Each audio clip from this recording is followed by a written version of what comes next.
உண்மையாவே நீ ரொம்ப நல்ல நடிகை தான். உனக்கு தான் ஆஸ்கர் அவார்டு கொடுக்கணும். டிவி சீரியல்ல எப்படி பாவமான பிள்ளை மாதிரி நடிக்கிற, ஆனா நேத்து நந்தகுமார் கிட்ட நீலாம்பரி மாதிரி ஆக்ட் பண்ண, இங்க இவ்வளவு கேவலமா ஐட்டம் ஆக்டர் மாதிரி இவங்கிட்ட வழிஞ்சுகிட்டு இருக்க.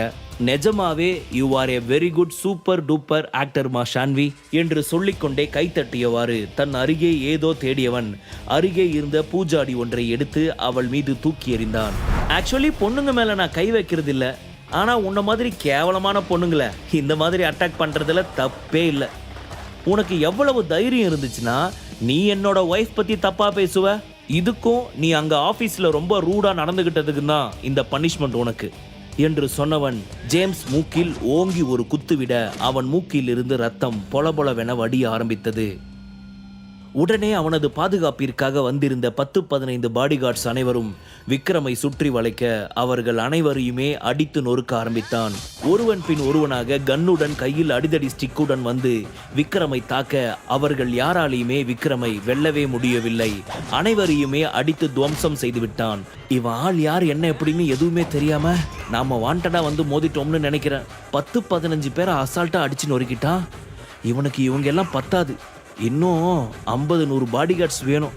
அவங்களோட வந்து இவனை அடித்து கண்டிப்பாக காலி பண்ணி ஆகணும். ஏன்னா இப்படியே விட்டோம் நம்மளோட வேல்யூ என்ன ஆகுறது? இவன் டாப்பில் போகிறதா? அதுக்கு நான் ஒரு காலமும் சம்மதிக்கவே மாட்டேன். இவனை எப்படியாச்சும் கண்டிப்பாக நான் காலி பண்ணியே ஆவேன் என்று மனதிற்குள் முடிவெடுத்து ஜேம்ஸ், இங்கே பாரு விக்ரம், இங்க வந்திருக்கிற 10-15 பேரை அடிச்சு நொறுக்கிட்டோம்னு ஓவரா ஆடிக்கிட்டு இருக்காத. என்கிட்ட இதை விட பலசாலியான ஆளுங்க இன்னும் நிறைய பேர் இருக்காங்க.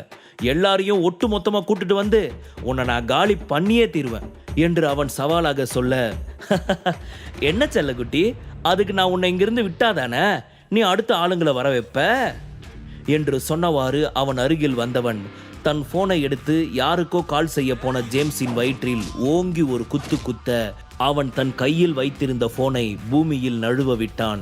தன் தலையை வைத்து ஜேம்ஸின் தலையில் பலமாக முட்ட அவனுக்கு பூமியை சுற்றி கொண்டு கீழே வருவதை போல் தோன்றியது. தலை சுற்றலை உணர்ந்து கொண்டிருந்த சமயத்தில் அடுத்ததாக விக்ரமின் தாக்குதல் அவனது நெஞ்சின் மீதும் வயிற்றின் மீதும் மாறி மாறி விழ ஆரம்பித்தது. வலி தாங்க முடியாமல் நெருப்பில் விழுந்த புழுவை போல துடிக்க ஆரம்பித்தான். விக்ரம் எரிந்த பூஜாடி தன் மீது பட்டதால் தலையில் வடிந்த ரத்தத்தை துடைத்து கொண்டிருந்தவாறு இதை பார்த்து கொண்டிருந்த ஷான்வி, என்ன இவன் இந்த அடி அடிக்கிறான்? இது எதுவும் தெரியாம நேத்து நான் இவன்ட்ட அவ்வளோ வாய் பேசிட்டேன். போச்சு. இருந்தாலும் இப்போ ஜேம்ஸுக்கு நாம சப்போர்ட் பண்ணாம இருந்தோம்னா நம்மளோட பின் விளைவுகள் ரொம்ப ரொம்ப மோசமா இருக்கும் என்று ஏதேதோ மனதிற்குள் யோசித்தவள் வேகமாக விக்ரமிடம் வந்து, டேய் விடுடா, இப்போ நீ ஜேம்ஸை விட போறியா இல்லையா? அவர் எவ்வளவு பெரிய ஆளுன்னு தெரியாம நீ அவர் மேல கை வச்சுக்கிட்டு இருக்க. இதனால நீ பின்னாடி சந்திக்க வேண்டிய விளைவுகள் ரொம்ப ரொம்ப மோசமா இருக்கும்.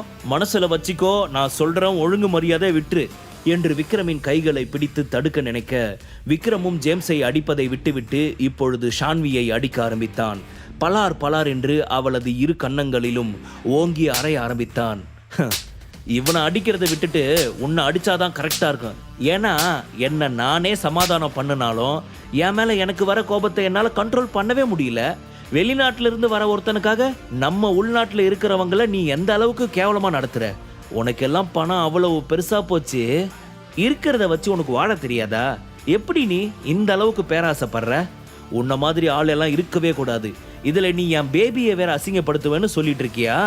உன்ன என்று சொல்லி அவளது கன்னத்தில் பலார் பலார் என்று அறைய அவள் உதட்டில் இருந்து ரத்தம் வர ஆரம்பித்தது.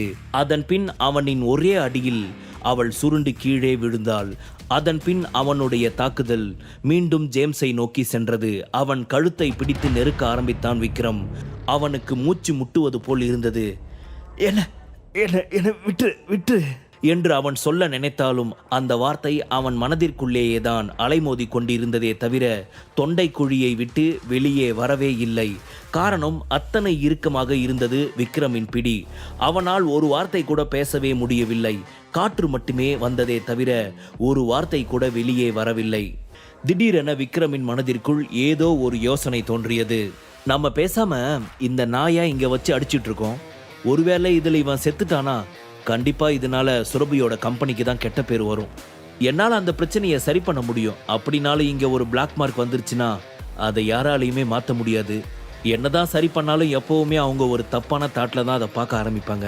நம்ம என்ன பண்ணினாலும் அது சரி ஆகவே ஆகாது. இதனால நம்ம பேபியோட கம்பெனிக்கு தான் கெட்ட பேர் வரும். தென் அவளுடைய பிஸ்னஸ் வளர்ச்சியும் தடைபடுறதுக்கு சான்ஸ் இருக்கு. அதனால இவனை இப்போ இங்கே வச்சு செய்யறது நல்லதில்ல. கண்டிப்பாக இவன் என் கையில் இன்னொரு நாள் சிக்குவான். இப்போதைக்கு இவனை வான் பண்ணி அனுப்புறது தான் எனக்கு நல்லதுன்னு தோணுது என்று மனதிற்குள் நினைத்த விக்ரம் அவன் கழுத்தில் இருந்த தன் இறுக்கமான பிடியை விடுவித்துவிட்டு அவன் வயிற்றில் ஓங்கி குத்த தரையில் சரிந்து விழுந்தான் ஜேம்ஸ். அதன் பின் தன் காலை அவன் கழுத்தின் மேல் வைத்து, ஏண்டா ஃபாரின்ல இருந்து சீன் போடுறதுக்காக இங்க வந்த வெள்ளக்காரன் நாய, உனக்கு எவ்வளவு தைரியம் இருந்துச்சுன்னா என் ஊருக்கே வந்து என் ஆளுங்களையே மிரட்டி அவங்க சொத்தை பிடுங்கி அதுல சொகுசா வாழணும்னு நினைப்ப.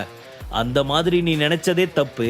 அப்படி இருக்கப்போ என்கிட்ட வந்து என் பேபியவே நீ அசிங்கப்படுத்துவன்னு சொன்னா உன்னை நான் எப்படிடா உயிரோட விடுவேன் என்று அவன் மிரட்ட, ஜேம்ஸிற்கோ தன் மனதிற்குள் கட்டுக்கடங்காத கோபம் அலை போல் விக்ரம் மீது திரண்டு ஓடிக்கொண்டிருந்தது. நான் இருந்த ஊர்ல என்னோட செல்வாக்கையும் ஆள்பலத்தையும் பார்த்து நான் இல்லாதப்ப கூட என்னை பத்தி பேசுறதுக்கு நடுங்குவாங்க.